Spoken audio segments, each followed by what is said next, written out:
1. 3, 2, 1. Entró Facebook y ahora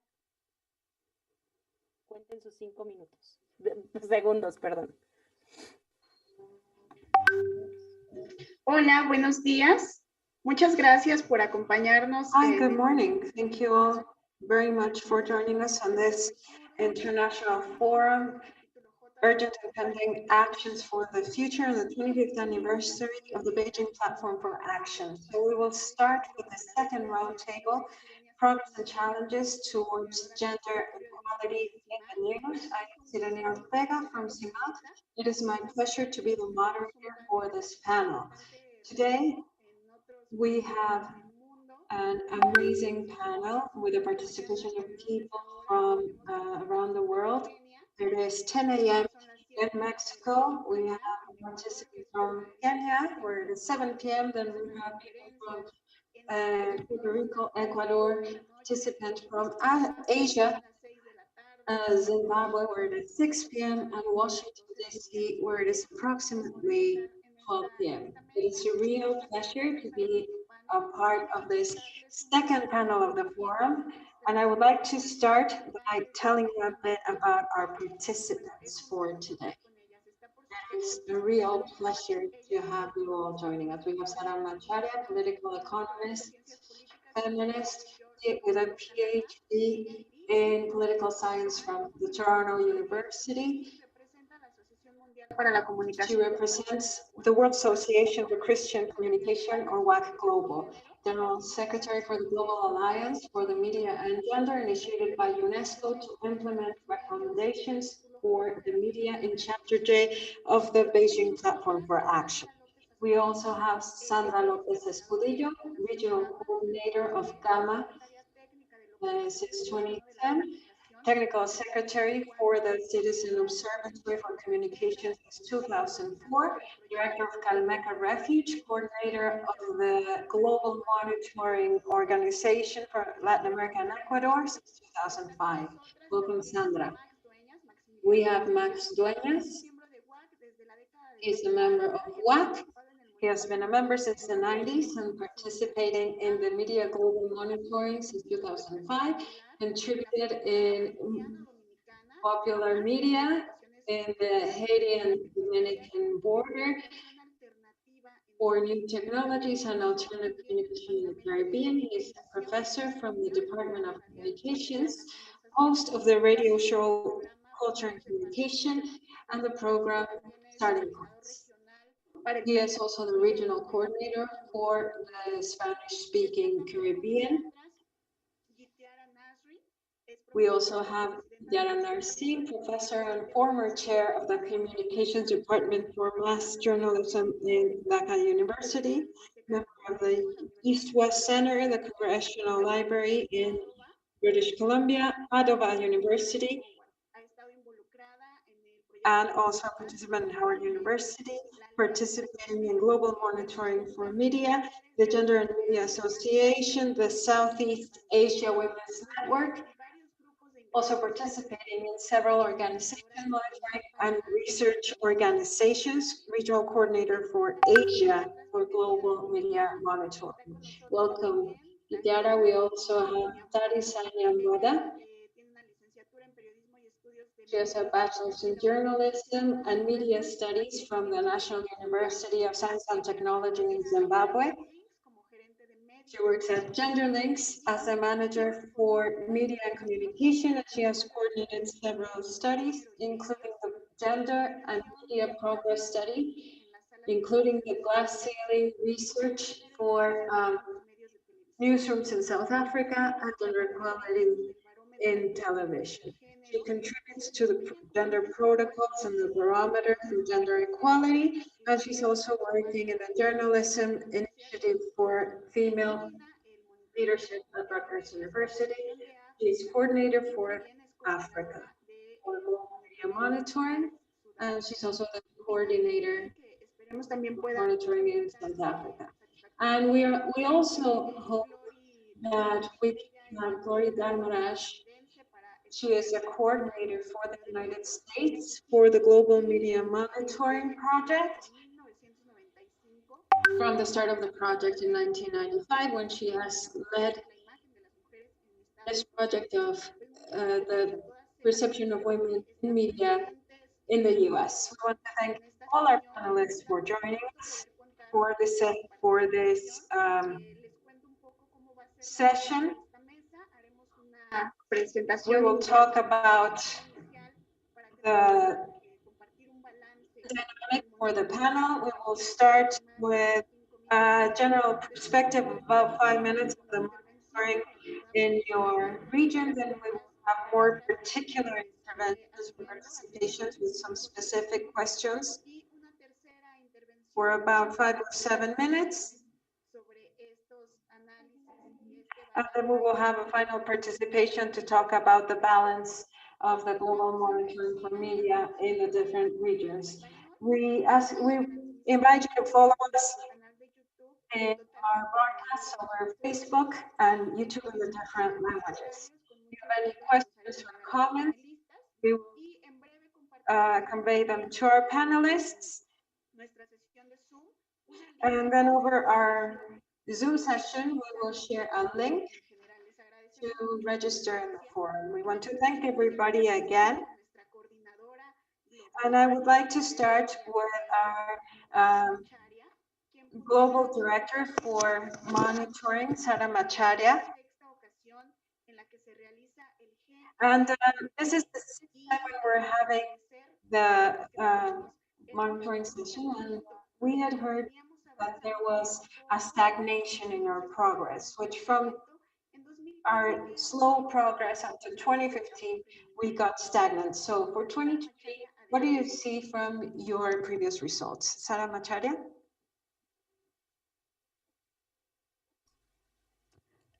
Yes, thank you. And thank you so much for this space that allows us to think critically about our work and about the results of the GMMP or the Global Media Monitoring Project. I would say that this stagnation that we have seen is partly a reflection of society, but I think it's much more than that. The statistical analysis that we have done show no correlations between discrimination in the lived experience and the discrimination that is embedded in news content through misrepresentation, underrepresentation, and stereotype portrayal. In fact, in the media, in the news media, this discrimination is, or even news sexism is far worse. So the news go further than reflecting society. We have seen that the news do not represent women or men. They misrepresent and underrepresent them. They don't portray gender relations as they are in society, but they layer on gender stereotypes or caricatures of femininity and masculinity. What we have seen is that some dimensions of sexism have remained impervious to change, such as the extent to which news content clearly challenges gender stereotypes. The problem, I think, lies with the system of patriarchy in our institutions, including the media. And with patriarchy comes unequal gender power relations with an accompanying misogyny and trivialization of women, which remain intact and unproblematized. We also see that the structure of media ownership and control has remained intact. This is another problem. To go to the statistics, in newsrooms for the longest time, from 2005 to 2015, there was no movement at all in terms of the proportion of stories that were reported by women. And this means that who is controlling the narrative? It is at that point, it was the 63% men who were reporting the stories, to whom the stories were attributed. In 2015, we were leaning towards the conclusion that 37% was the global glass ceiling for women in terms of the proportion of stories that either carried bylines on women, by women, or stories that where we clearly saw reporters producing them. But I think it's also important here to underline that the news are not all that bad. We do see some baby steps in the right direction on other indicators. And I would say for this answer, I would conclude that, change doesn't simply happen, it has to be coaxed to happen. And I am confident that we are in for some surprising good results in when the final results are released in June this year. And these good results will temper the bad news that we are also expecting.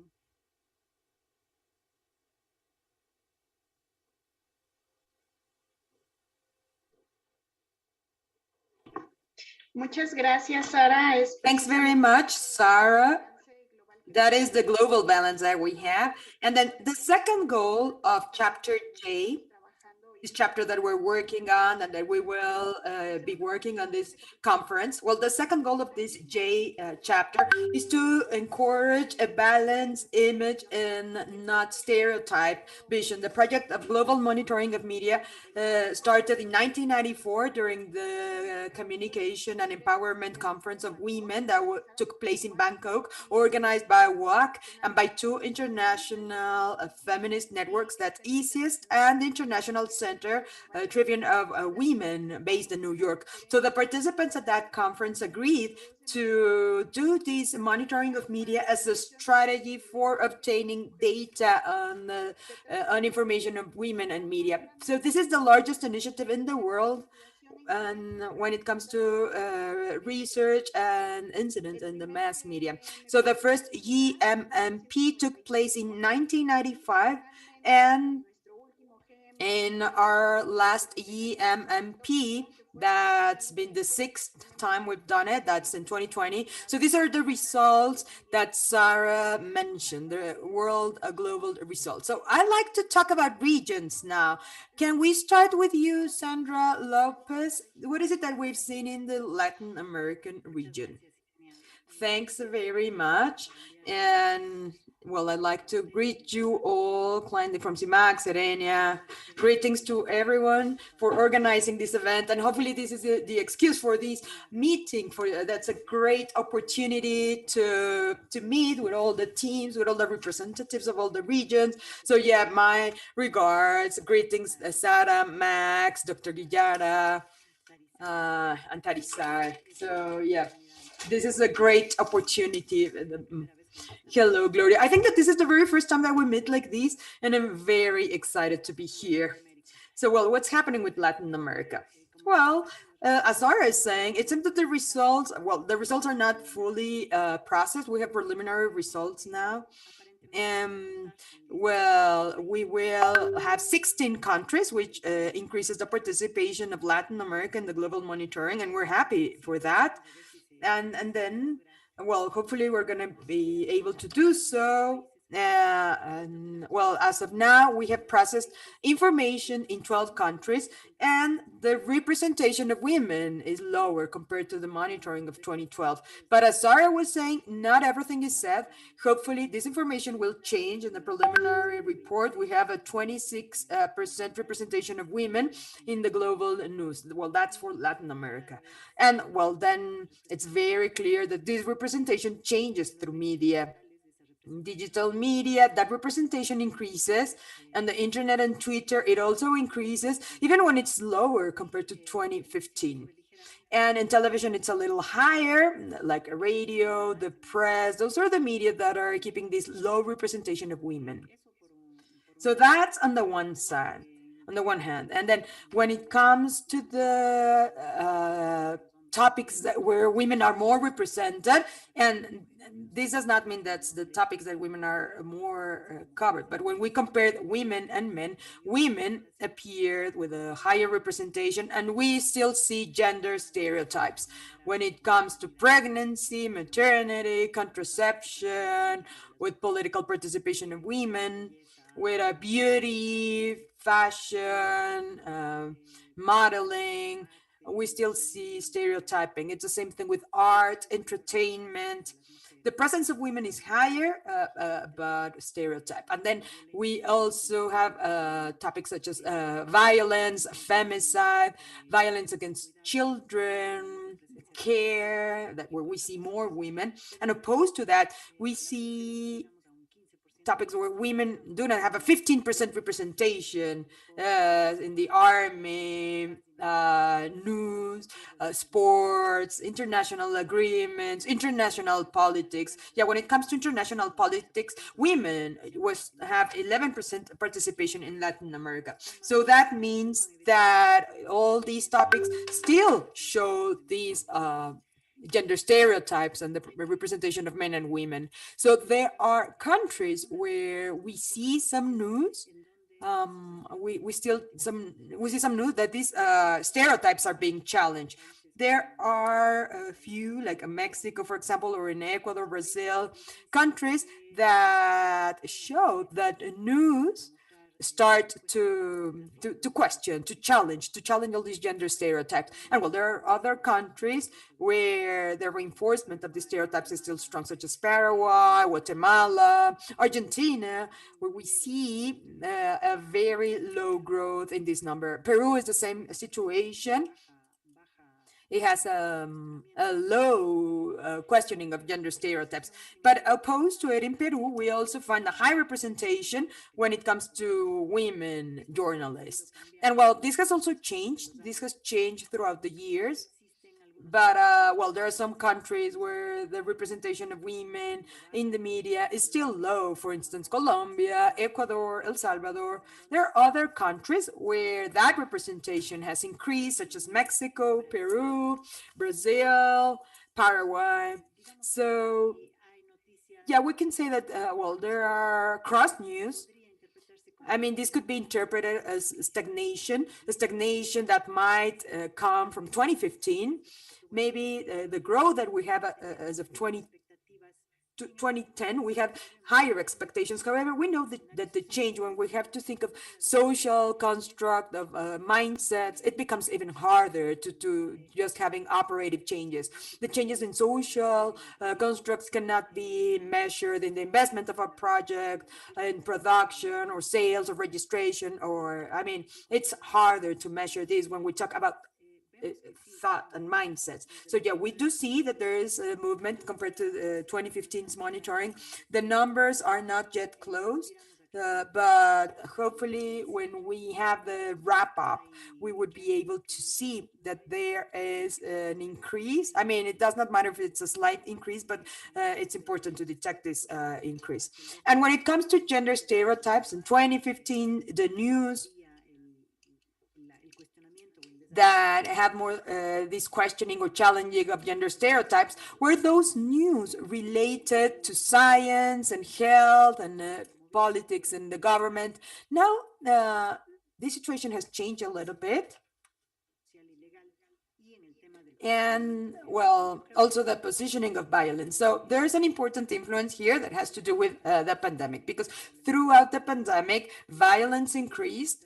And well, this monitoring is done like of all the news that we see, and we're looking for not the influence of the agenda. So it is important that we position violence, that we visualize violence, because some years ago, not long ago, violence was a private thing, and now having violence portrayed in this in the media, and that it's also being analyzed, or that's challenging all these gender stereotypes, is an important thing for all.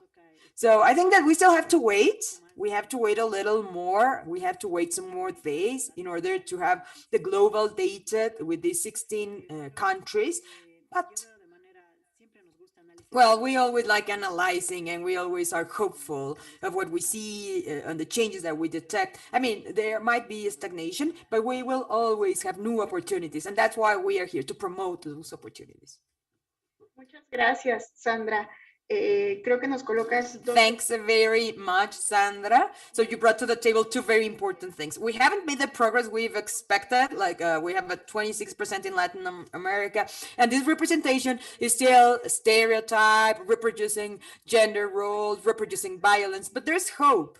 There's hope, and that's what we're working with the MPP. Now, I'd like to see the balance that we have from Asia. Dr. Tarisari, what have you seen in this continent? And how do you read it? How do you read it from the different organizations, female journalists, and the full team that has been in charge of coordinating this? So the floor is yours, Dr. Nashi.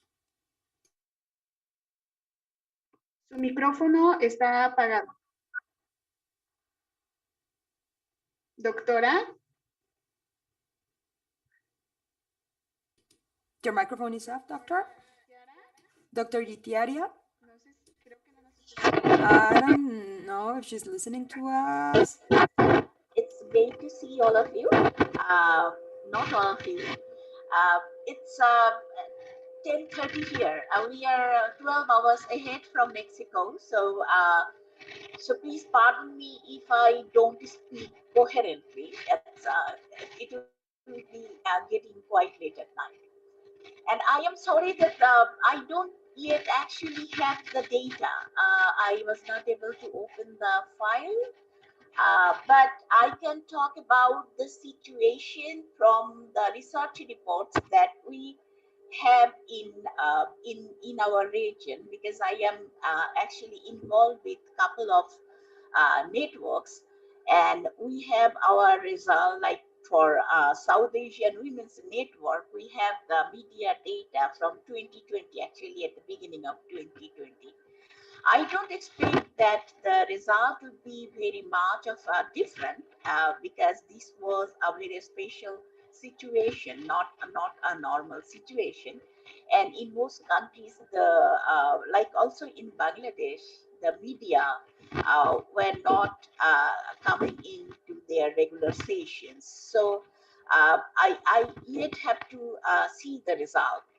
But for Asia, as you know, that it's the largest and most populous continent, and given the size of diversity, Asia actually varies greatly from one region to another, and there are several ethnic groups, cultures, environment, economics, and historical ties, government system, as well as media, and we have several languages spoken in this continent.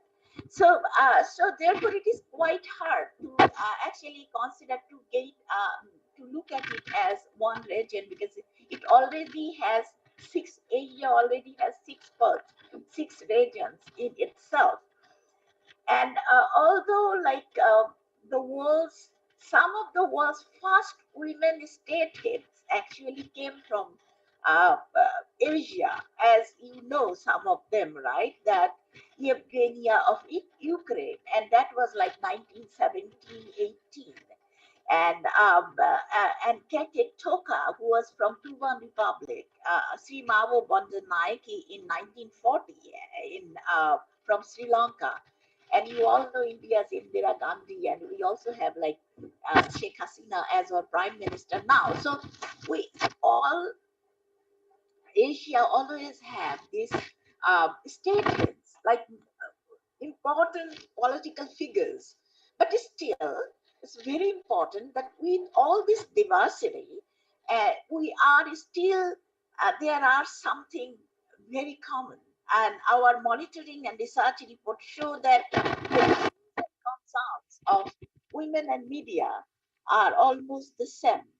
Like the UN Women report, which recently published, says that uh, women are underrepresented through the media across the region, and men dominate the top news reporting jobs. If I talk about the 2011 report by International Women's Media Foundation of the global status of women in the news media, that shows that men occupy the vast majority of the managerial and news gathering positions. And 13% of the senior management position only went to women.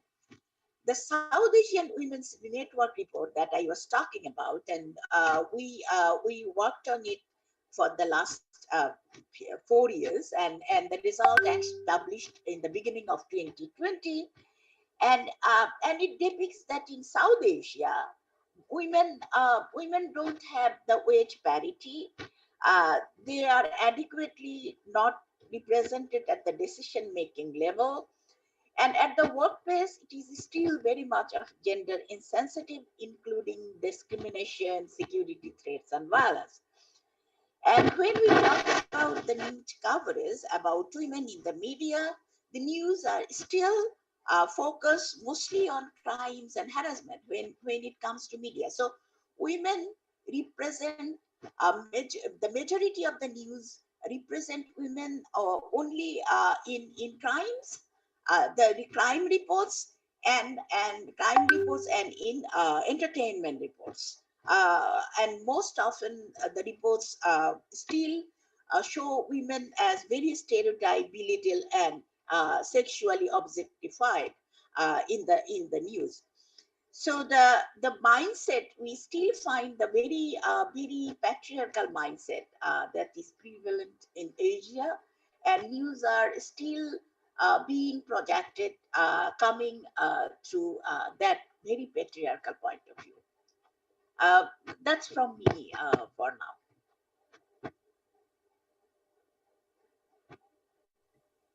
Muchas gracias, doctora, por esta primera Thanks intervención. very much, Doctor, for this first introduction. And well, we see how our countries are very diverse, our regions are diverse, but there are trends. We see the trends, we see the patterns.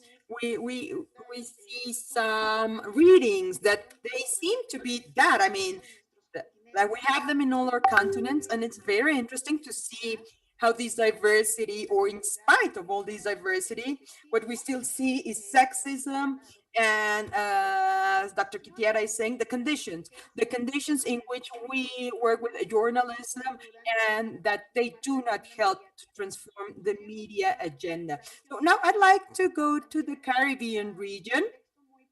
They also have a very specific context, and we have the coordinator of the Caribbean, Max Dueña. Please, Max Dueña, the floor is yours.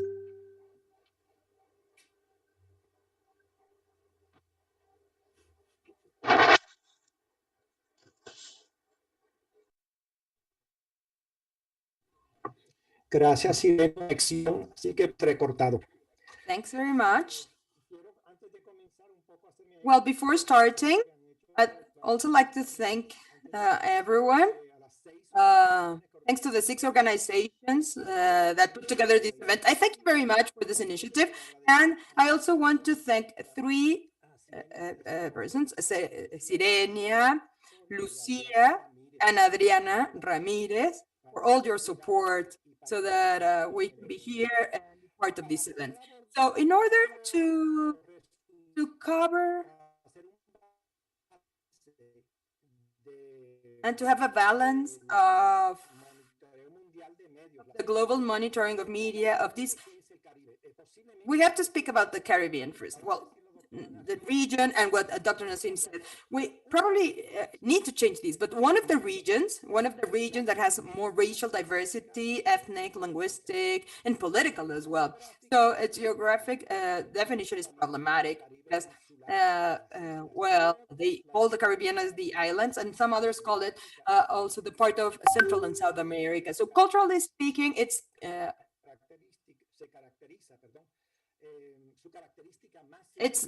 most meaningful characteristic is the African heritage, but it also has contributions of migrations from China, India, Indonesia, and different European countries, and also a very clear religious presence of slaves, African slaves, and we also have Christianism, Islam, Hinduism, and Judaism. He's breaking up. His connection is breaking up. Well, we have 17 countries with political independence and 11 territories without political independence. It includes the existing, I mean, we have like Puerto Rico, we have also areas or provinces such as Guadalupe and Martinique that are also part of this friend. And we also have Cuba, that's a socialist country. So all this political and religious diversity makes the Caribbean space with special value for the analysis of the results of this 6th World Monitoring of Media. That's a little bit of what Sirenia was saying, that in spite of all this diversity, in that same diversity, we have to find with that prevalence of sexism. Well, the Caribbean has been part of the global monitoring of media since 1995. And that is a year when we had 4 countries being part of it. 6 in the year 2000, 3 in 2005, we had a big drop, and 11 in 2010, 15 in 2015. And I don't have the exact number for 2020, but it's around 15. So of the results that we've had of this year, we can infer that the representation of women has had percentages that have been a little bit better compared to the rest of the world. But the growth in representation has been lower. In other words, this growth, linking it to the press release to WAC and with the preliminary results of 2020, the growth that they've spoken when it comes to the growth of representation of women in the news has been stagnant in the Caribbean. I mean, let me give you just some statistics and I will close with that. In 1995, 24% of people represented in the news were women. Now, in 2000, we had 24%. In 2005, it was 27. In 2010, it was 25%. In 2015, it stayed at 26. And well, I close it there.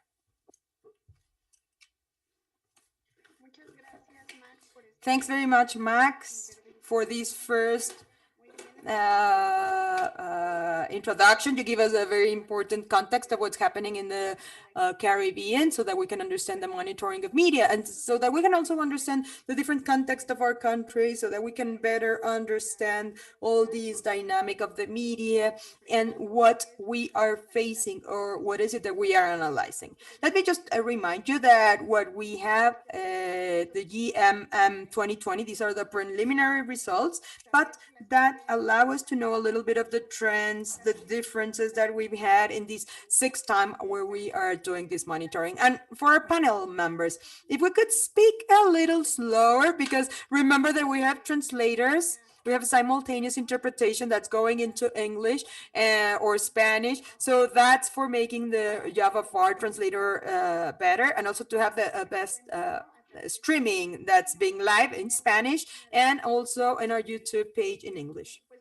So now let's go to the African region. I pass the floor to our colleague Tarisa Niomeda. Apologies for my pronunciation of your last name, but the floor is yours. So tell us a little bit what's happening in Africa. What have you seen in these preliminary results?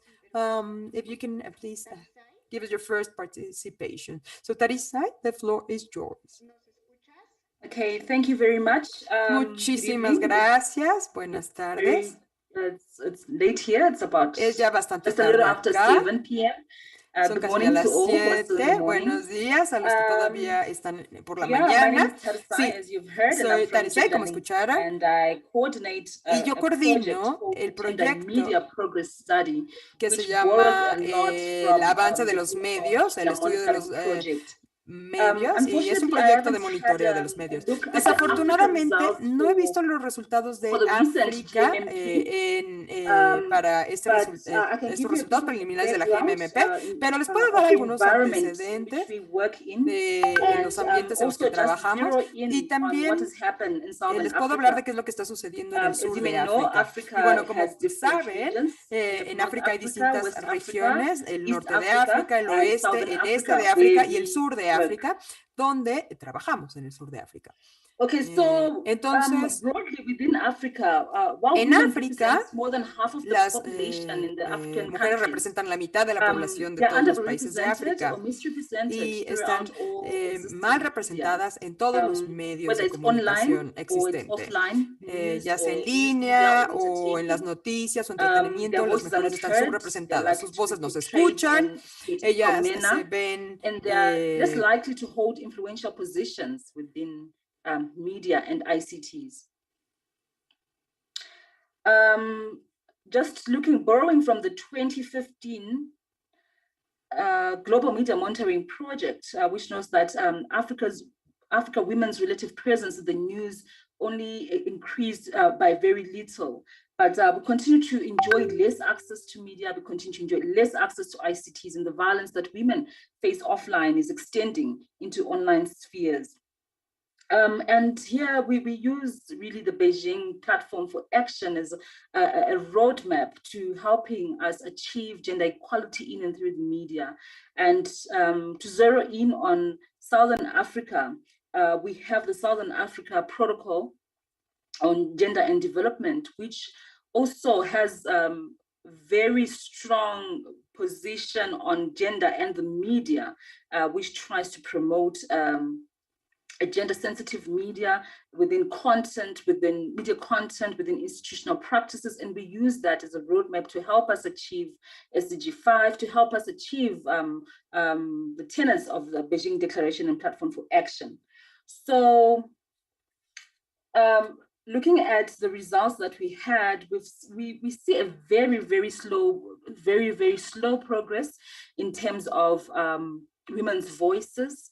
Where we have had gains, for example, through the Gender and Media Progress Study that we lead here in Southern Africa, we only went up by 1 percentage point from 20% in 2015, which just shows us that the gains are very slow and the gains are very fragile. And in a context where so much is changing, with these fragile gains, we are at risk of losing much more than we have actually gained over the years.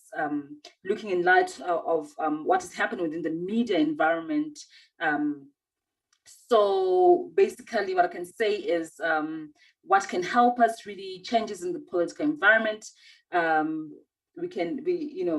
leadership within media can help elevate us or direct us in a position where we're able to talk about more women working in the media, in a position where we can be able to talk about more women speaking and having their voices and perspectives heard within the media, and them claiming their freedom of expression through the media that we consume. And we see that within Southern Africa, within Africa itself, in Africa, a gender and media environment that existed 25 years ago is not similar to what we have now. There have been gains. Yes, they've been slow, they are fragile, but they have been gains. And,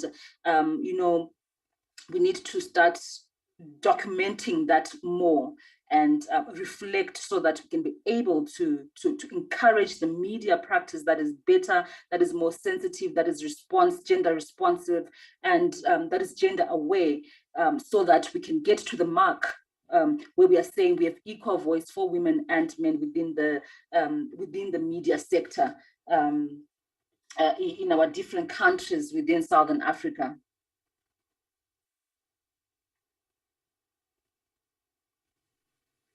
Muchas gracias, Darisai. Thank you very much, Darisai. We'll now listen to a balance from each of the regions participating in this session. I would like to go more in depth with each of you in terms of the fields that the GMMP is more interested in, as well as those who relate to Chapter J and our Object 2 from the Beijing platform. In 2015, we heard that it would take us 75 years to reach equality in the news if we kept up at the same pace. Then, as of last year, we had the pandemic, which truly affected the agenda. And then from that stagnation in 2015, the preliminary results show that we're still stagnant, right? We're still stuck. So I would like to start with Sarah. What do you think is the major challenge for the GMMP? And what is the main obstacle? What have you identified as the biggest obstacle towards progress in gender equality in the media with these results in mind?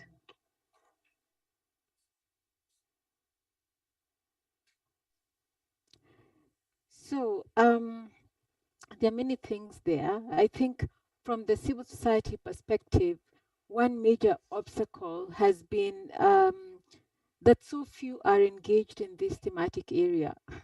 The resources that we, for our work have dwindled, and as attention shifts to other issues. But beyond that, I think the fact that media organizations and those the decision makers, there seems to be reluctance to commit to applying existing human rights frameworks. Many of these frameworks have been translated into policy, into standards and codes in the industry, but media organizations do not see this as non-negotiable, which they need to. And where there are where the vehicles for implementation are lacking, they need to get on with the task of developing these. Um, Maybe it could be expansion of the policies instead of what we find currently is a single clause about non-discrimination on the basis of gender in many media house policies. This needs to be expanded. Maybe it's about developing practical guidelines to guide content production staff. Maybe it's about establishing a public complaints mechanism that works swiftly to address the issues that are put forth. So there are many issues, and I think they're all structural. Maybe it's about transparency in hiring and pay and posting the statistics in a public space that will encourage them to be accountable. So really these I think have been the main obstacles. I think we are agreed from our research, from an industry, from a civil society perspective, that the issues are structural, and that's where the changes need to happen. I think there needs to be the willpower, and that is lacking.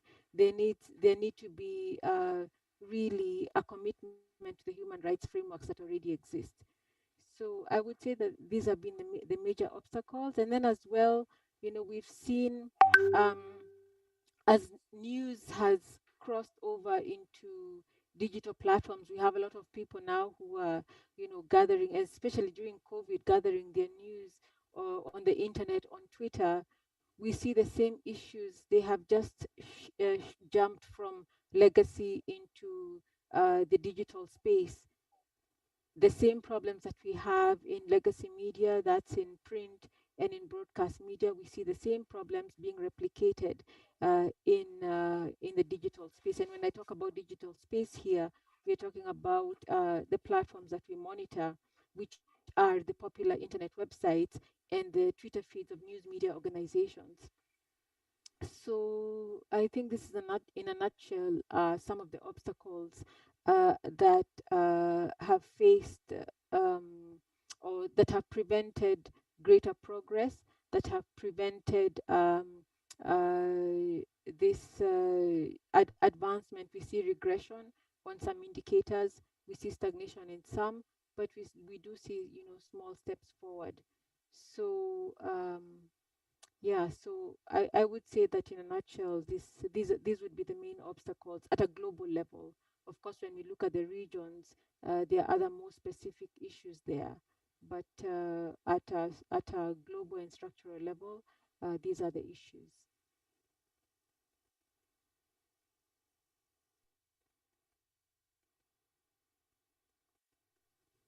Muchas gracias, Sara. Algo a lo que también nos Thank you llama very much, Sarah.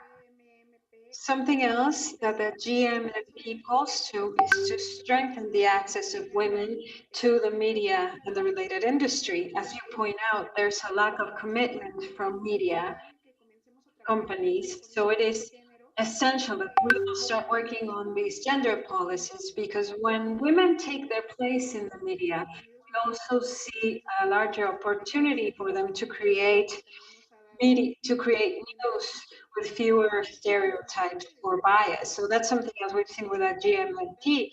In addition to the right to communication and to the freedom of speech, the media should be a space that is free of violence towards women.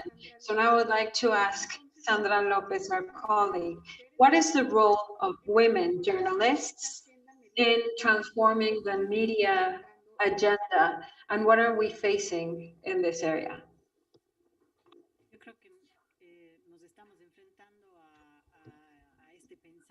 I think right now we are confronting this rooted thought that for hundreds of years has kept the patriarchy, and that it's not distant from media, because after all, communication is a part of life.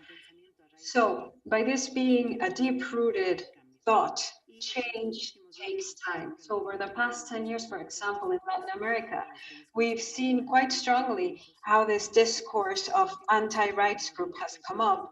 And even from top authorities from our different states, we see this gender ideology that has created misinformation and even to delegitimize the women's movement, even from what happened at the end of the 20th century, but we see it very strongly nowadays. We see the struggle of institutional feminism and everything that was achieved, all the regulations that we made progress on, is that now we see this huge reaction from anti-rights group that look to delegitimize and weaken the positioning of this new discourse.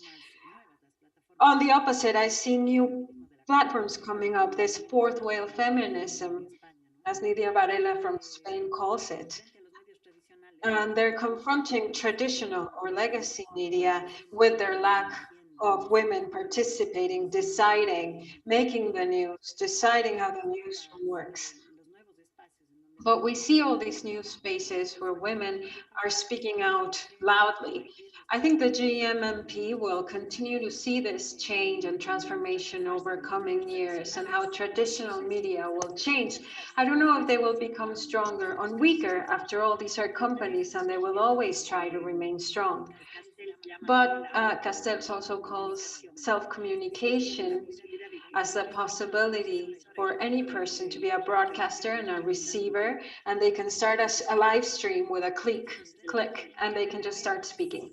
So yes, the GMMP has a challenge of reaching more spaces and making the need of women's presence from the inside more relevant and important. But I think that the GMMP also has to lead the people, like Sarah says. We need to reach all mindsets and voices and everybody. Especially we need to work on the female agendas, feminist agendas, so that the new media can build that equality that we're looking for, that focus on the rights of the analysis of the news and the possibility of looking more in depth at those news, the possibility of going more in depth into the rights of what happens to women and what happens to society. Otherwise, this resurgence in digital platform will make the message and the content light as foam.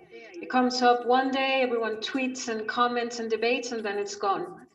We need something more sustainable in this discussion, and the GMMP needs to help us work toward that. I think we're launching in June all the preliminaries and the final results for the GMMT 2020. So now we have 5 years to work on creating new development spaces for analysis and also to build proposals, because activism has to reach incidents. It has to lead to the strength of change, to change the structures of the media, and to bring this to international platforms. Also, we need to see it hand in hand from women in media through alliances that can be built with the different fields of broadcasters and people in the news, both male and female. Also, we have the role of WAC, which I think the World Association for Christian Communication plays a very important role in front of anti-rights groups, especially when it comes to fundamentalist groups and gender and ideology and all this alteration that we see against women and gender equality agendas. And I think that the WAC can be placed at the front line of this fight for gender equality. And also we can change the social imaginary and change the journalist practice for women and from women. Let's remember that the incorporation of women per se doesn't always guarantee a focus on equality. It does guarantee parity and more representation and more equality. Yes, of course it matters. For girls and boys seeing women in the media matters. Watching them give an expert opinion on the media is symbolic and it's important. But when we talk about journalism, we need to give that added value of equality. That's what we need to work on very strongly. Thank you very much, Sandra. I think that the observatory from Cuenca and the work of the laboratory in Ecuador is essential in that sense, not only monitoring, but also promotion and creating critical audiences, also involving different spheres and different parties that are very important in society to reach this change in media agendas. You also brought up, importantly, the work of GMMP with digital media and the transformation of media. We know that now there are a lot more digital media thanks to our technological development. So I'd like to continue with Dr. Hitiara, talking about media. We know that there's a new platform for everybody to express ourselves, but we would hope that that would be free of stereotypes. And what the observatory has shown is that these new technologies are not necessarily a way to provide different narratives. So what do we find with these new information technologies in our digital platforms such as Twitter? Where are the main challenges for the digital media? Doctor, could you please? And could you please just speak a bit closer to your microphone? We would appreciate it. Can you hear me now? Okay.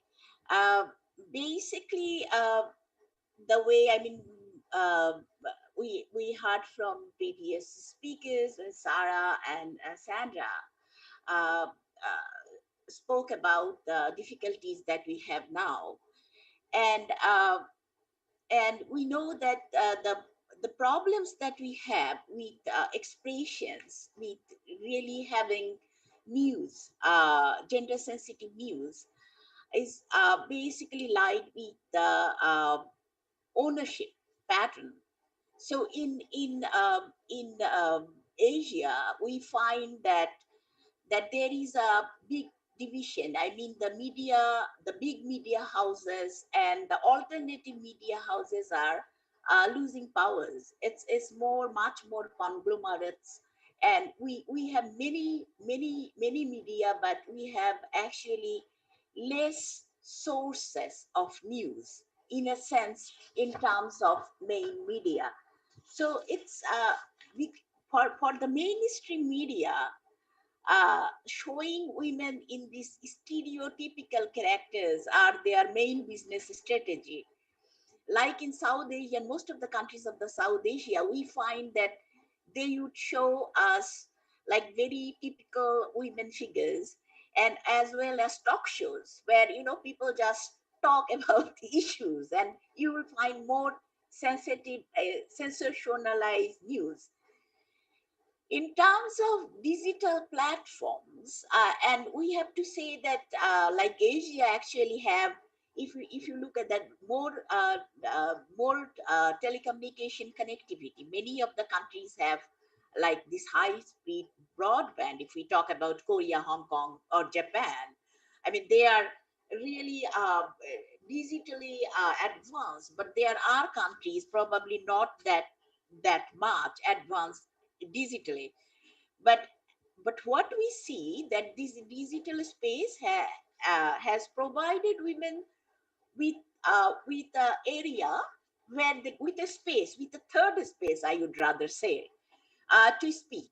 So in many countries, we can see that there are portals, especially feminist portal developed, where women can come, and help groups as well, where women can come and speak, which the space which was not actually available in terms of, I mean, in the parameter of mainstream media. But this digital media, but this digitization has given women some space, but at the same time we have to remember the space that we got actually came with the gender digital divide. So the digital divide that we have in a country or within countries are also very gendered. I mean, women have uh, less uh, access to the digital space by number. That is one. The other thing is, with the digital space, there are more harassment, more digital, more women are more affected by the aggressive words, the different kind of shaming, and a different kind of name calling. So the space is, we have this cyber stalking, we have we have a lot of cyber violence that is happening also. So digital space hasn't come with this openness or with this freedom, what you would think. Number one. Number two, the digital space has also come with a lot of surveillances. So in many countries where I mean where the government are more stringent, I mean, or don't believe in giving the people the space, uh, the restriction over the digital space is much more greater. So it's not that it's an open space. We always have to think that the digital space does come with other problems as well. But at the same times, at the same time, I would rather welcome this space where I do see women can access these spaces, can create alternative media, and I know several web portals and several networks where women can express themselves.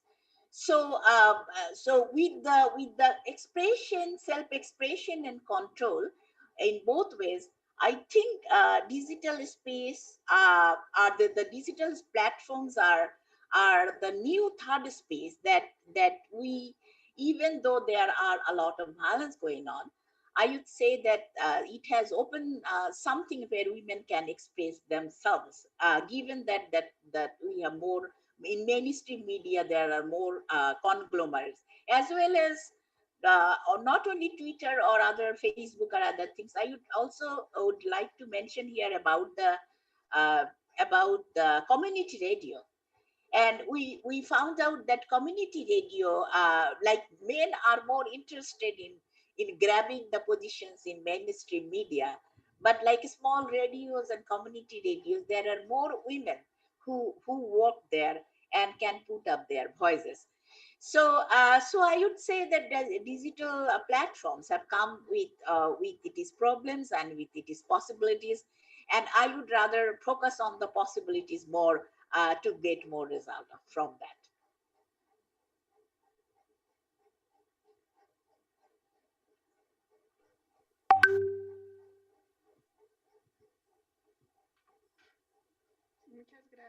Okay, I would finish here. Sorry, Thank you very I much. get in the last queue. Muchas gracias, doctora. Como lo Thank you señala, very much, Professor. And as you point out, there are a lot of opportunities, but we do acknowledge that we have this digital gap. And we have a lot of questions coming into the broadcast, the live stream from YouTube and Facebook. And the question is if this change has been positive towards including gender perspective, or if it has been more of an obstacle. So from this, I would like to ask Max Dueñas, not only in terms of digital, but also all the activities that come about from the pandemic. So there are digital gaps, but the pandemic demanded a lot more connectivity, and that has led a lot of population groups to more disadvantages, and that affected the results of the GMMP. We had to hold the GMMP at a different date, a little later date, and under different conditions. So we have to consider the pandemic, the gap, and the different conditions of our region. So perhaps they affect the results of the GMMP, and this also has an influence on society in general, which are the audience of the communications. So I would like to now move on to the participation of Max Dueñas. So what have you observed in this sense in the region, in the Caribbean? And what are the challenges that you are facing? But also, what do you see as possible routes that can be followed to change and clear these obstacles, maybe positively, taking advantage of the opportunities of this context, if any? So, Max? Sireni, I think those were about 38 questions. I know, but I'm sure you can answer all of them. So I'd like to start by pointing out something I found interesting from Sarah's participation in answering the question about obstacles and also discussing the obstacles. Now, I didn't love it, but it called my attention that the maybe came up a lot. The word maybe came up a lot. Maybe if we do this, maybe if we do that, maybe that or that other thing, but maybe we can start to reduce the patriarchy and the macho culture. So first of all, I will talk about the statistics in terms of the presence of women in digital media. So anyone would think that there was a larger opportunity for optimism, going back to what Sandra said, that we have to cultivate hope on a continuous basis. From the stats from the Caribbean, and I also think around the world, we see a larger participation and representation of women in the news on platforms such as Twitter and Facebook.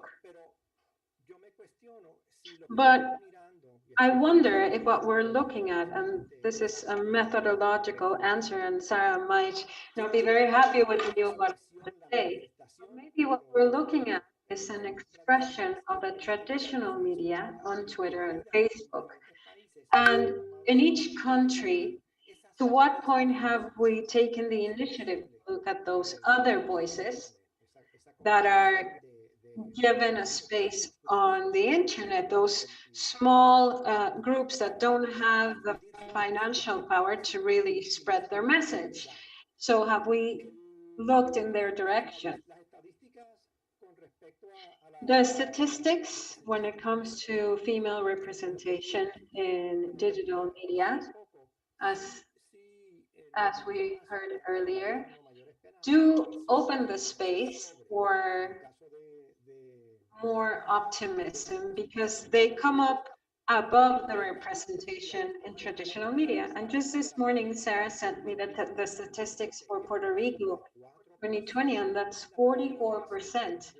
I think it's a very that we've reached a number that is so close to 50%, which would be the ideal.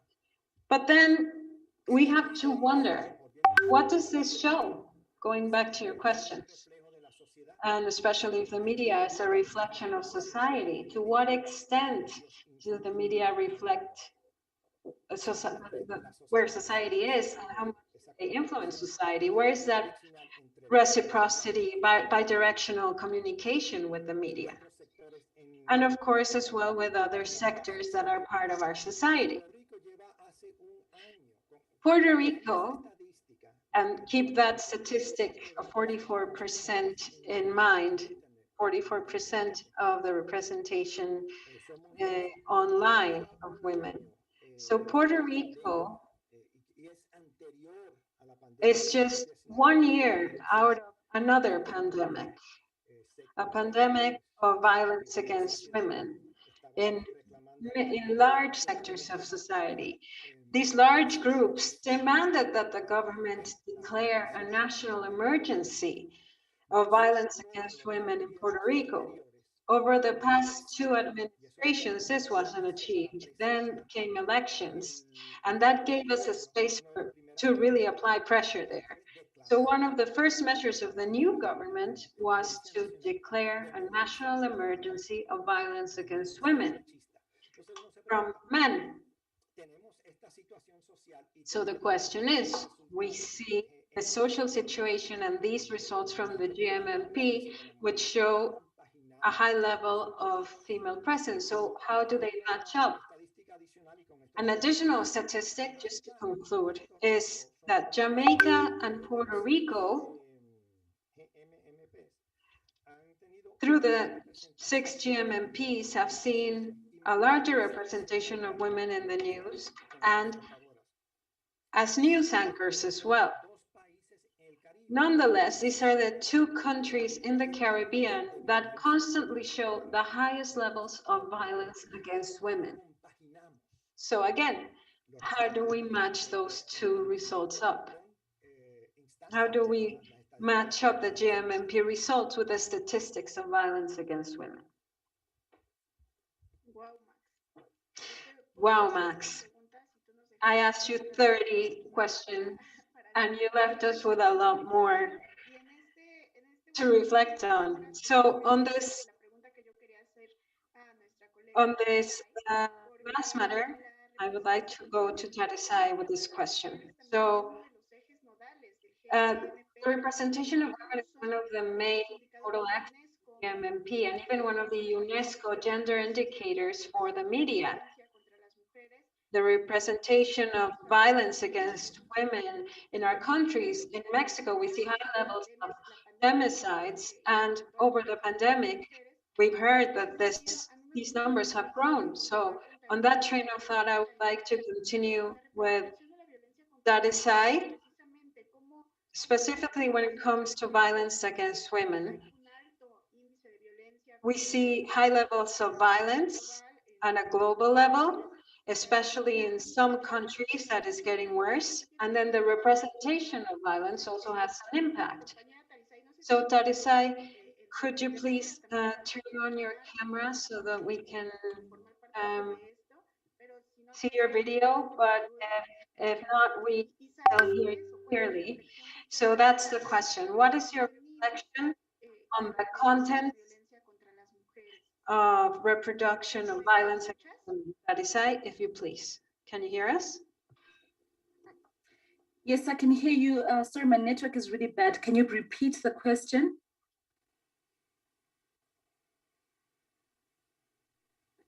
Sí, te preguntaba sobre la Yeah, the question was about the representation of violence against women in the mass media. Which is the outlook that we have and what are the alternatives that we have for that? Okay.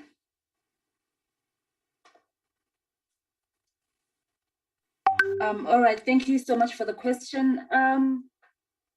So yes, we see a lot of reports, like recently we've been seeing a lot of reports around the double pandemic, COVID and gender-based violence that is happening now, and high cases of gender-based violence being recorded across the region, in our region in Southern Africa and across the world as well, where there's this twin pandemic that is happening, that is COVID and gender-based violence. But even before that and continuing to now, we continue to see that gender-based violence as it is portrayed in the media, gender-based violence coverage by the media is very limited. Despite its pervasiveness, gender-based violence is one of the least talked about violations of women's rights. And noting that most of this gender-based violence or violence against women takes place within the domain, within the private domain, it is hardly ever reported. And despite us having a lot of policies, a lot of legal frameworks that denounce violence against women, it continues to escalate, especially in our region. Although countries have been making efforts and commitments to fight and end violence against women, and prevalence rates continue to increase, especially now in the time of COVID-19, but maybe also we all continue to see that there's increased spotlight on violence against women as portrayed, and this is being reported by the media.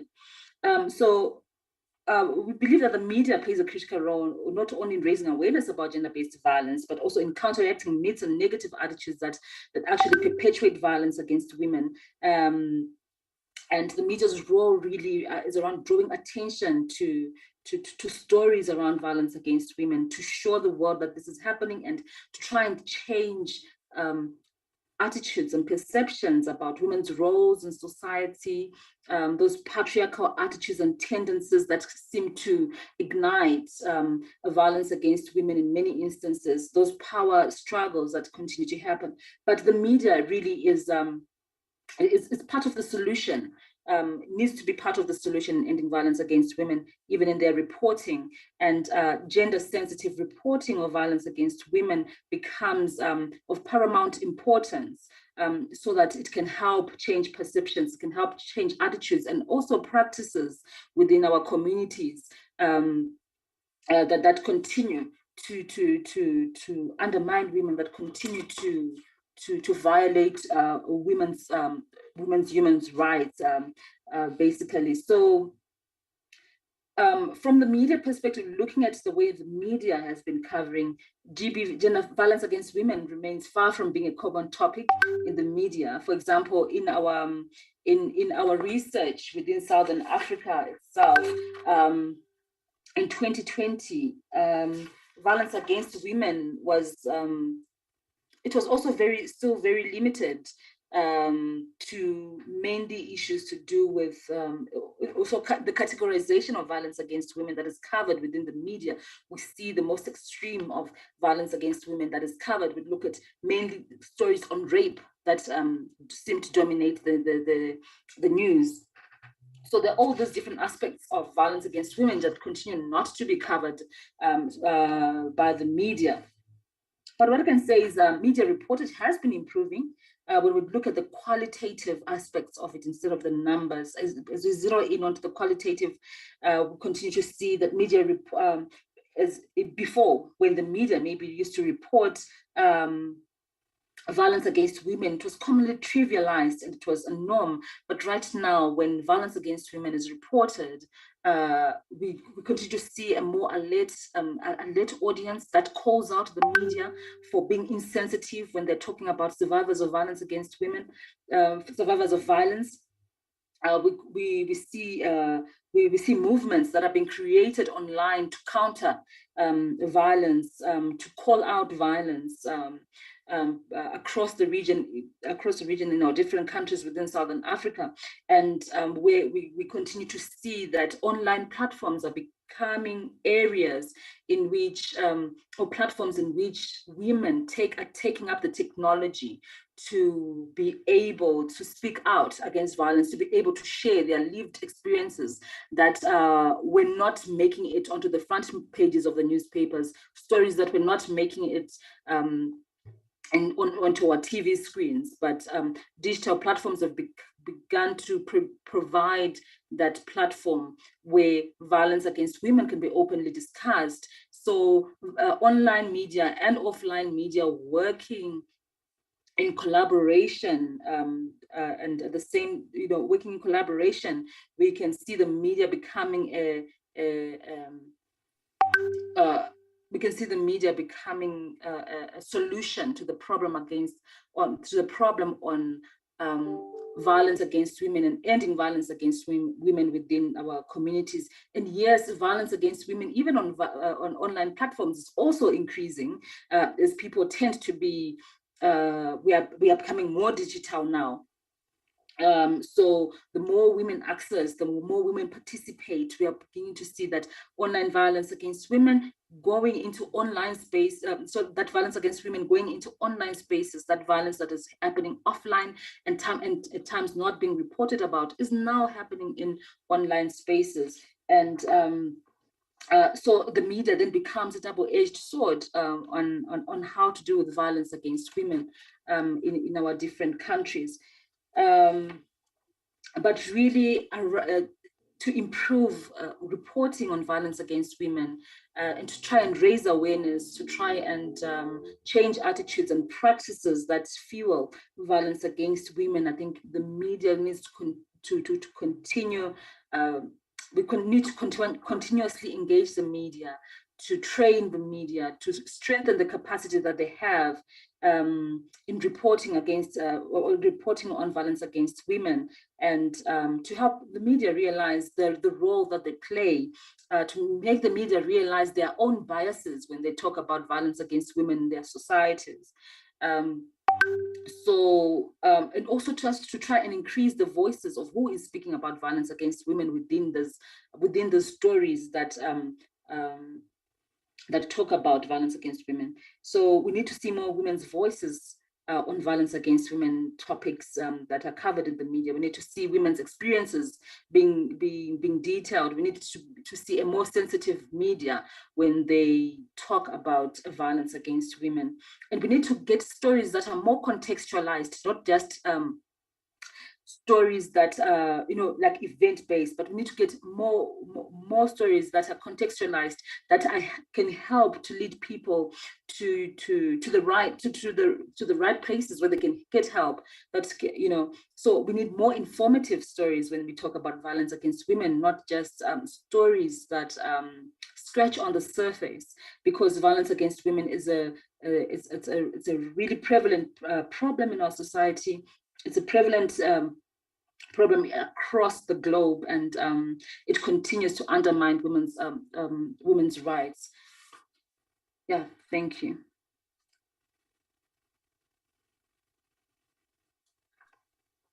Muchas gracias, Tarisai. Thanks very much, Tarisai. And well, I think that you've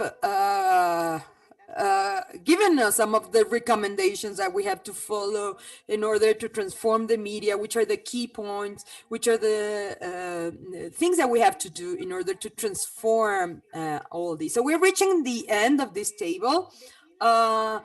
The action platform from Medellin recognize different actors, not just the media, but also the government, international organizations. It also plays focus on the academia. So I would like to now think on conclusions. What do we have to do from all these different areas? We have spoken well, Sarah has already said this at the beginning of this table. We have to create gender policies in media companies. That is key. It's key that the mass media are more responsible and that they are very aware of that responsibility, because the media is also part of the solution. That is, I was saying that we have to increase the voices of women and the voices that speak about violence. Against women. So we are observing some minimum points for this agenda, and also to start thinking on the final declaration of this conference. So yeah, how are we going to be hopeful? What are the responsibilities that we have to have? What do we need to transform? So, well, this last round of your participation and your conclusions, and I would like to start have our global coordinator to be the last one in her participation. So let's start with you, Sandra. Yes, absolutely. Yeah, that is a great question. What to do, how to continue telling these stories. Well, I believe that at the state level and government level, the GMP has had a great advocacy. Now it might be a little crazy, but now we have to have some repertoire about gender and communication, so that it can be used as communication, so that it's a specific document for the states that have ratified Beijing and the ones that have ratified adult, just like as global reports on gender and mass media. And we also fight the proper actions to do so. Now, on that same line, we have to be careful with freedom of speech. I had the opportunity to listen to the previous table, and one of the participants, I think that it was Silvina Molina, she spoke about freedom of speech, that it can be a trick for regulating these messages, and we've seen that in many places. Well, we have a Communication Act where we mixed everything, where there was a regulation and discrimination was forbidden, where entertainment programs with stereotypes were forbidden, but in that same act, they would chase journalists that would be working on research that had a position against the government. So we have to be very careful when it comes to regulation. And now let me go to the other side. That's why we're considering about the self-regulation. And how do we build this self-regulation? Well, creating a new possibility of looking at messages from a different perspective, because we cannot see like this result of monitoring, like one day in the news, and you see the news so that people can see the photograph of the news in all the region or in all the world. And sometimes we just normalize what happens in media because we think that we see that message and we don't think much on what they say. We just look and read the news. But if we see a board, a virtual board, if we see hundreds of news where women are not portrayed, maybe that's going to stand out. We might react and we're going to say, what's happening? What's going on? What's happening in this news? Where are women here? Or what's going on in this news where women are there when it's about like entertainment or popular opinions, or when we witness a tragedy, or when we witness a social situation, but we are not there as experts or as speakers. We're not deciding. We're not talking about the global economy. We're not talking about these kind of things, about the stock exchange and these kind of things. So the possibility of having these abilities of checking at the media, of looking at the media, we have to start doing that, because otherwise it would be just the organizations that are doing analysis that are part of these, like at GMPP, and this work that we're doing with different networks of journalists and strategic alliances and partnerships, and also with this work that we've been doing from GAMAP. But however, we're not reaching the public opinion. I mean, we're not reaching people that are in contact with mass media every single day. So we have to raise this awareness so that we can self-regulate, because what we need to create is a huge change when it comes to the social construct. We have to generate a huge change in our mindset so that it's totally irrational and nonsense not to see women in the media, and that violence is totally absurd and discrimination. And in order to get to that change, we need to check the snapshot, the GMPP proposal about how are women and men portrayed in news. What is the reflection of reality of this? Well, it might be that the mass media are 20 years behind women participation in access to education, leadership. A Colombian woman that leads a spacecraft to Mars, but we just see that in the news one time, but they don't see everything, like the development of women, all the scientists that participate in the vaccination. Maybe they are subject of one day, but they are not something that's visible all the time out there. So that will come. That will come from the pressure, from just not watching the news when we don't see a balanced portrayal of men and women. Stop using the social media or that media. Stop watching that virtual platform, or that if they don't show that balance without stereotypes of men and women.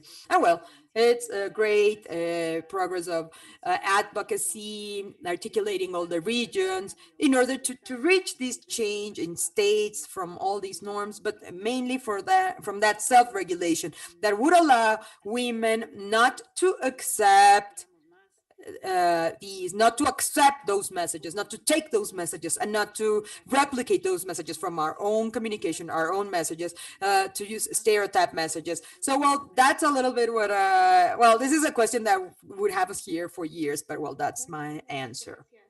Well, thanks very much, Sandra.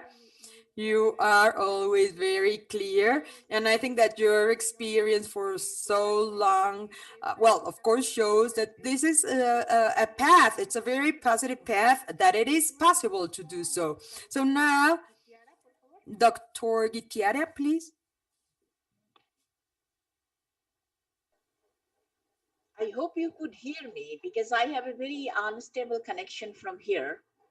Uh, uh, as an academic, I would rather focus on training and teaching, because a lot of time in the newsroom we'd find that the reporters who is actually writing the news wouldn't understand what to write.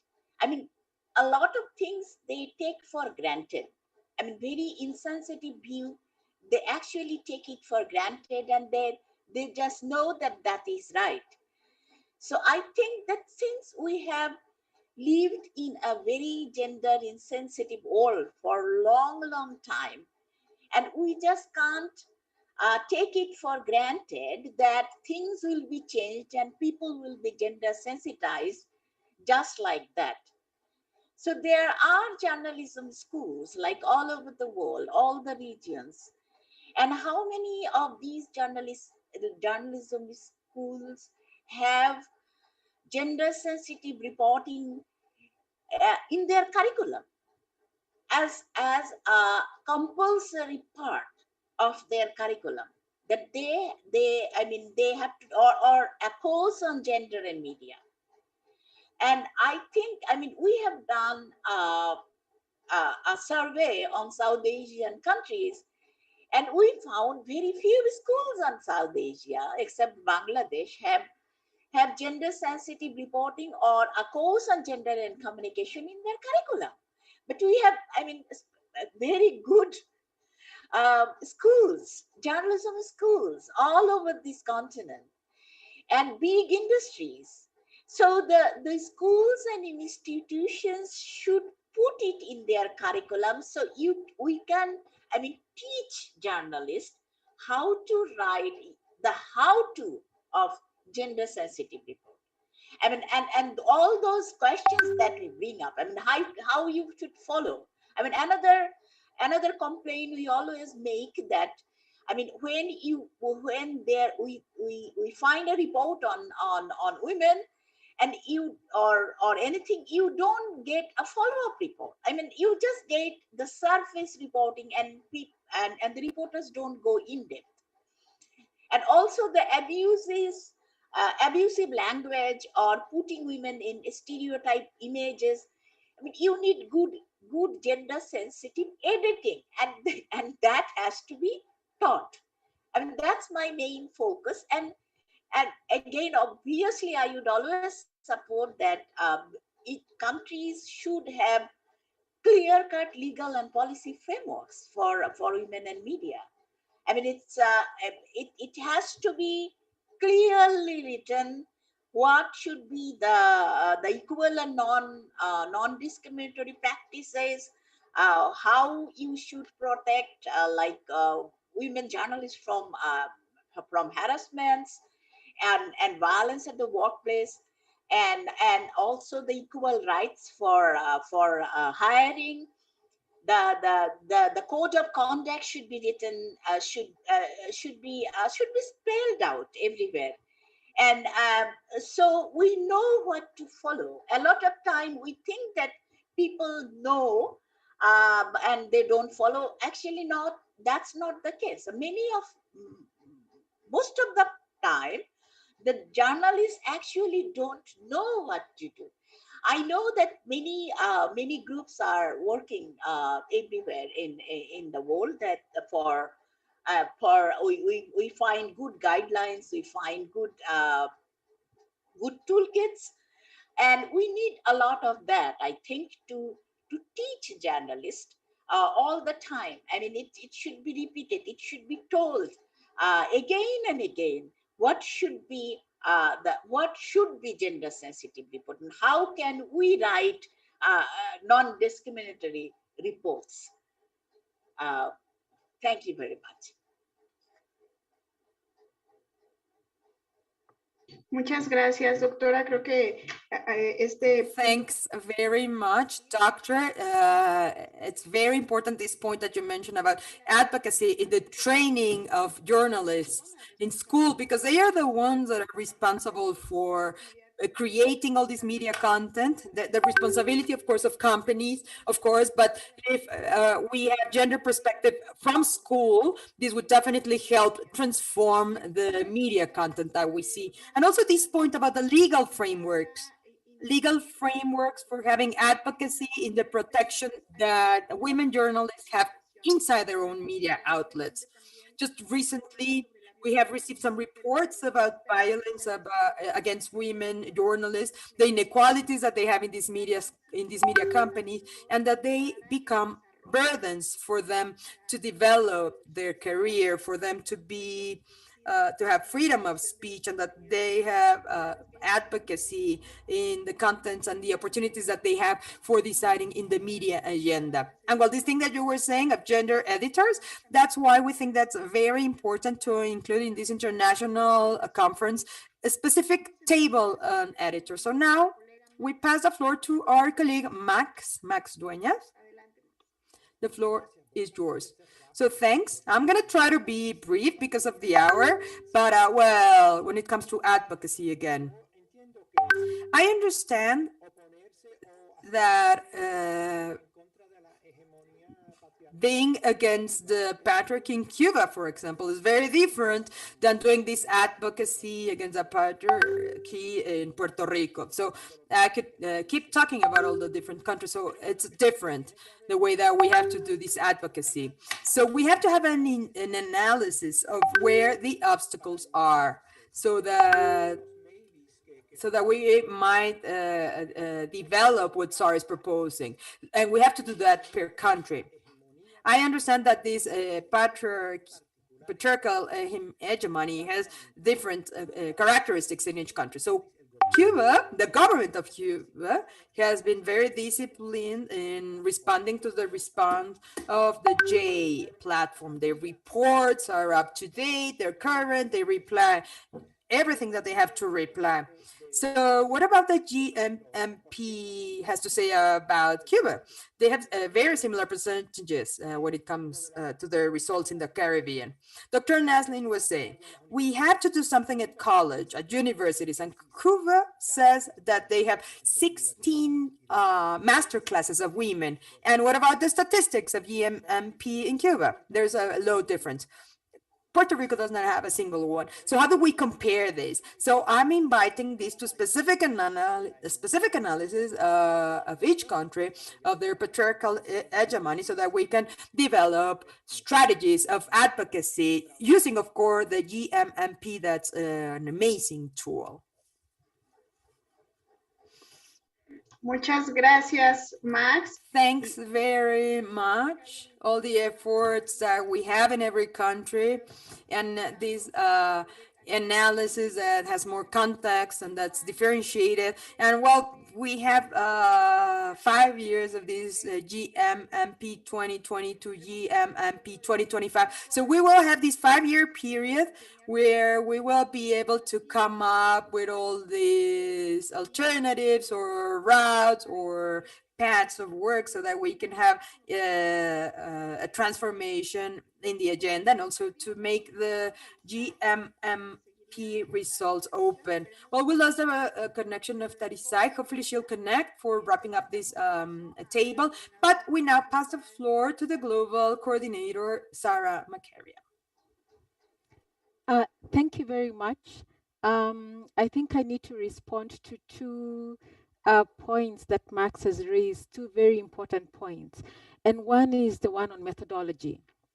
Yes, we see the results replicated and sometimes even worse off in the digital platforms than on legacy media. And is it that we are studying the same media outlets?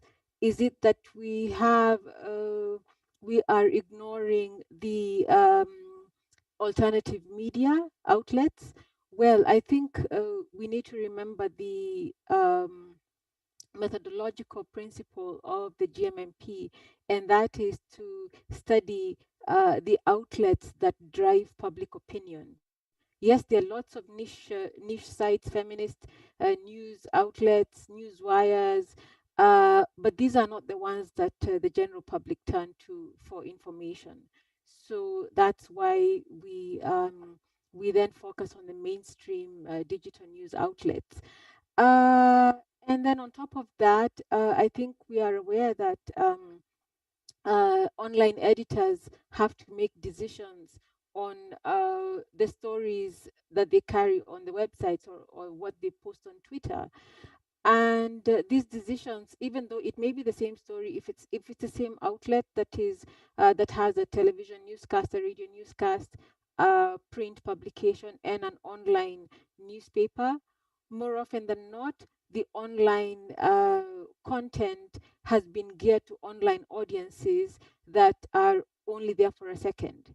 And so what we want to see is when online editors make decisions as to what content to put on their websites or what to post on Twitter, what do they choose? What do they choose to put in their 240 character limit on Twitter?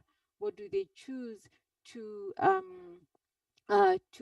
put forth to their online audiences, who will quickly click off, go to another page if they're not interested in whatever they have put up there.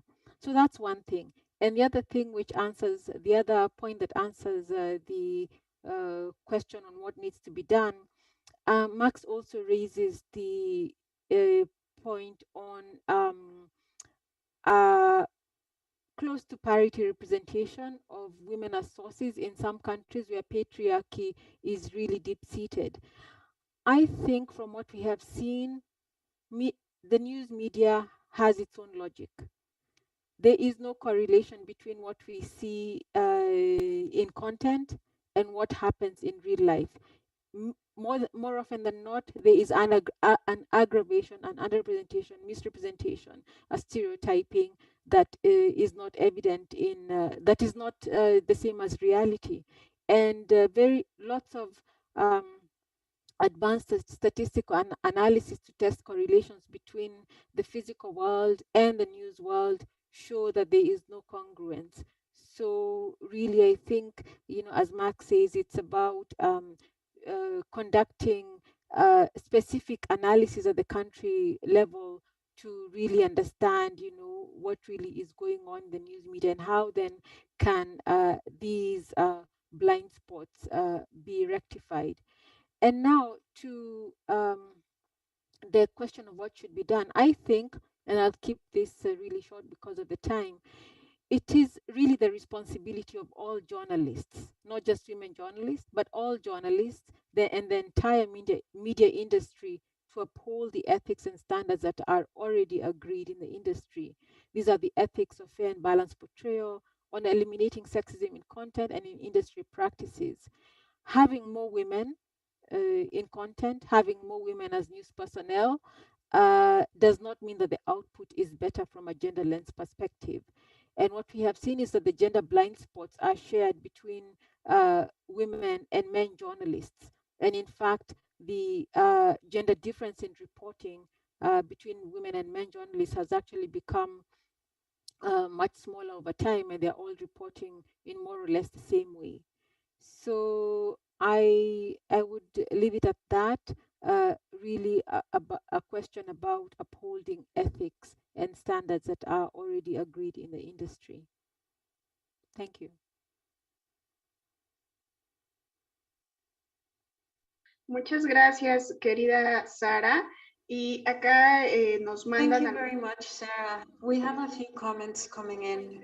First of all, you were asked for some sources or bibliography, and we will share all the links with the preliminary results of the GMNP and a link that Max has shared.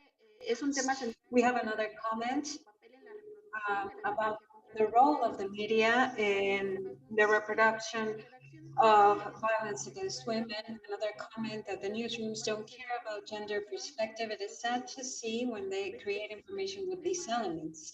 So this is a very significant topic that we need to continue to look at. Let's remember that the GMMP, even though it has been around for a few years, since 1995, we have seen slow progress. Nonetheless, we see that there's still a lot of work to be done on the part of society, voluntary work, to keep working on this agenda. And with all the comments that we've also heard and with the conclusions that our panelists have kindly shared with us, we think that there are four major fields to continue working on. First, regulation. Second, creating gender policies for companies, creating protocols, codes and guidelines to also allow for progress towards the newsroom and towards self-regulation. We also have production, the production of news, where we need codes of ethics to state how news need to consider gender perspective. We also need to look at the training of our journalists and how to incorporate gender perspective from their education so that the coming generations of broadcasters and journalists can take it into account, and also creating a sensitizing of those who produce the news and who are responsible nowadays of the contents that we see, and also creating critical audiences so that the consumption of news is more responsible. As Sandra mentioned, to stop just consuming and using a certain platform, and small changes that can also be created and that can cause major change. So we're getting to the end of our panel. I would like to repeat a couple of phrases that stick out, including the maybes from Sarah and Max. Talk about cultivating hope. As Sandra said, that discrimination and sexism should continue to seem more and more absurd. Let's hope so, and that women can see ourselves reflected with dignity, justice, liberty, happiness, and enjoying a life free of violence and in full exercise of our human rights, so that this is also an aspiration from everyone. Let's hope so, and let's hope that we can move forward on this agenda and in transforming media content. I want to thank everybody. It has been a real pleasure to moderate this panel with these fantastic guests, Anna Macaria, Global Coordinator for Media Monitoring, Sandra Lopez, Coordinator for Latin America, Max Dueñas, Coordinator for Spanish-speaking Caribbean, Dana Narsin, Regional Coordinator for Asia, Darisain Wada, Coordinator for Africa. I want to thank you all again. We're going to take a short break and then we will begin our third panel. The next panel is Backlit, the feminist media, the media that is creating different content, and that is where we want to go. Thank you all very much again. And this panel is now closed. Good evening. Thank you all very much. So we're going to have a short break and we will change the panel and then we will continue with our forum.